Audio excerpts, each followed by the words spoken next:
Welcome to Magical Mondays. It is the start of a new month. It is the start of a new season in the wheel of the year. Today marks the season of Imbolc, which is the very nascent start of spring, which is when under the ground, deep, deep below, where we cannot see them, things are starting to stir and grow and get ready for the awakening. Now, today's card is from a different deck. Today, I am using the Urbana Oracle deck, the Witch's Oracle deck. And maybe I could hold it right side up. What would that be like?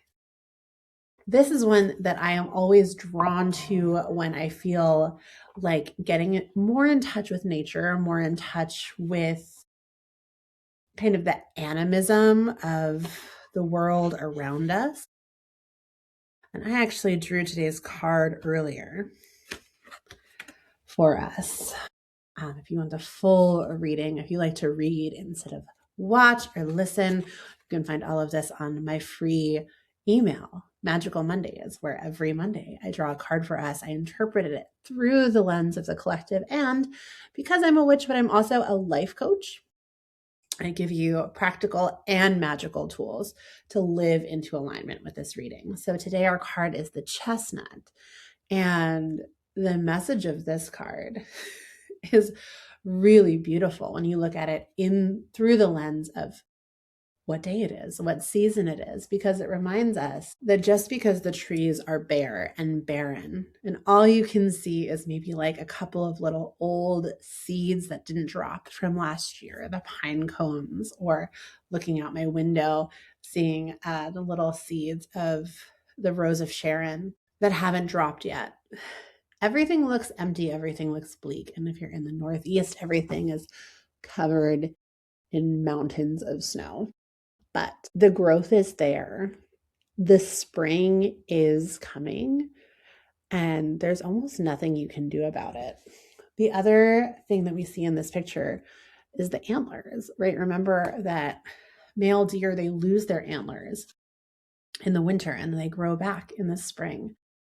The fact that this has like shadow antlers, shadow bees, gives a strong message of just because these things aren't here right now doesn't mean they don't exist, doesn't mean they're not coming back, doesn't mean they're not waiting and inevitable. And so the message that we get from the Chestnut card today is that the things that we envision, the goals that we are working towards, are already existing. They're already set. They're all ready to go. They are just as inevitable as the fact that in a few months, the trees will have leaves again. In just a few months, the deer will have antlers. In just a few months, the bees will be buzzing. It's not something that we have to do. It's something that will be, right?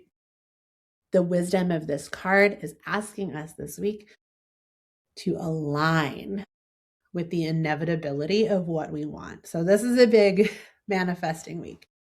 And I'm going to share with you a couple of practices that you can do. The first one everyone loves is a vision board. We like to do a vision board like in January. It's a very popular like New Year goal setting activity, but honestly, I think that January is a little too early to be making an actual vision board. I think that January is best used to reflect on what has happened, what you love, and to maybe imagine some what ifs. So instead of like planning your vacation in January, it's more like, ooh, well, what if we went to San Juan, or what if we went to Europe, or oh, I would really like to go to Iceland, or that kind of completely open, beautiful brainstorm. That is the energy of kind of the January reflection and goal setting versus now February and this week specifically to start to get that like liminal picture, that almost like photo negative of what is waiting for you once things start to really spruce up. I just did this work with one of my clients. So her goal for the year for 2026 is to start taking on clients in her private practice as a hypnotherapist. But she also has another job right now. So the first step is to envision, what exactly is it going to look like when this business rolls out, when you're taking clients? What are your days going to look like? How many hours are you going to have available? Are you going to still be doing your 9 to 5 job? And is this going to be on the side? If so, how do you balance that? To really envision, what is the plan? Right? And this is what you can do with your vision board. Now, it can be a vision board if you are very like visual, if you like to look at pictures, Pinterest is a great option. But also, if you're not visual, I love words. So I like to sit back and really imagine and maybe draw out if there's something like a schedule or a map, but otherwise to really write about, like a vision board in words is perfect as well. Just what do you want to see and what is it going to look like? So that's step one. Step two is to set aside time to actually do this work. Actually, maybe that's rewind, because you can do the vision board, but you have to set aside time to do the vision board. And this is something that so often we just kind of like, oh yeah, I'm going to make the vision board and then I'm done. The vision board is done. But the vision board really should be a process that my coach today called it chewing gum. Like, while you're chewing gum, it's not like, okay, let me chew this gum and then the gum is chewed and I can spit it out and I'm done. It's something that you're doing kind of in the background. It takes a while. The chewing over of the gum is part of the process. So maybe this vision board takes you the whole week to do. Maybe you come back to it 2 or 3 times and you set aside a half hour here, an hour there. Really start to notice, right? What your vision is what vision is emerging in your vision board. Also, pay attention to other senses besides just sight. So what songs are you hearing that make you think like, oh yes, this is exactly the energy that I'm calling in. This is exactly the this is exactly the way it feels in my body when I hear this song. Or if you're reading a book and you see a quote and you're like, oh my gosh, yes, that's exactly it. Start to notice those and start to write them down or save them in a playlist, in a file, in a folder, because these are all hints and these can all work into your vision board. All right. That's the more practical, the life coachy way to handle it. Are you ready for the magical way to handle it as well? All right. So this is something that you can do super easily. You are going to have to set aside a couple of minutes for it, and you probably want to have something to write with. But all you need to do is start to relax your body. Notice your breath. Start to breathe deeply in and out through your nose. And once you're starting to feel relaxed, let yourself envision where you're going. Let yourself envision the goal achieved, the goal in process. Let yourself envision not only what you're doing, but what are you feeling? What are you wearing?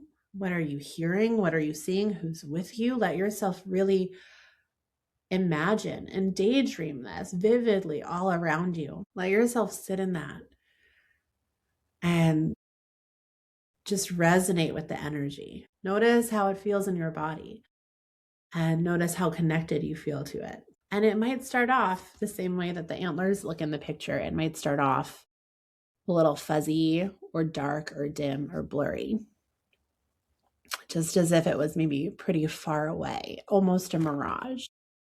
But as you spend time and you come back to it and you let yourself imagine, you let yourself envision, starting to clarify, starting to feel a little bit more real, a little more substantial each time you go in.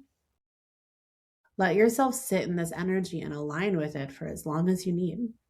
When you're ready, start to open your eyes, grab your pen and paper, and write down what you saw, what you experienced, what you felt in present tense I am statements. So this might look like, I am making $10,000 a month. It might be, I am exercising every day. It might be, I am in a brand new job where everyone respects me and I am the fucking boss. It might be, I am out at protests. I am out supporting my community. I am involved and integrated into this effort that I'm passionate about. Let yourself write these I am statements and keep those I am statements. Put them somewhere that you can see them. Those become your mantra, your affirmations to take with you as a way of aligning with this energy. You can sit and visualize it to align. You can also recite your affirmations to align. And you can recite them especially when you are first waking up in the morning and right before you go to bed. Those are the times when your mind is going to be most open to receiving these new ideas. So keep those with you and recite them over and over all the time, like every day, multiple times a day. Wonderful. This is the guidance for this week. If you love this kind of stuff, if you want to be planning your week and aligning your energy with universal guidance and practical, actual tips that you can do so that you can live into alignment with this work, you need to follow. You need to get on my email list, Magical Mondays. It'll be right in your inbox so that you don't even have to come looking for it. Let the energy of the universe carry you along and into a better future for you and for the world. My name is Megan Gilman. I'm your witchy life coach, and I'm so happy you're here. Leave a comment, leave a little love, and if you have a question about this reading, if you have a question about the deck, anything at all, leave a comment. I love comments. It boosts me in the algorithm, and it gives me something to do with my spare time, besides just knitting and doing extra card pulls. It's wonderful to see you again, and I'll see you next week.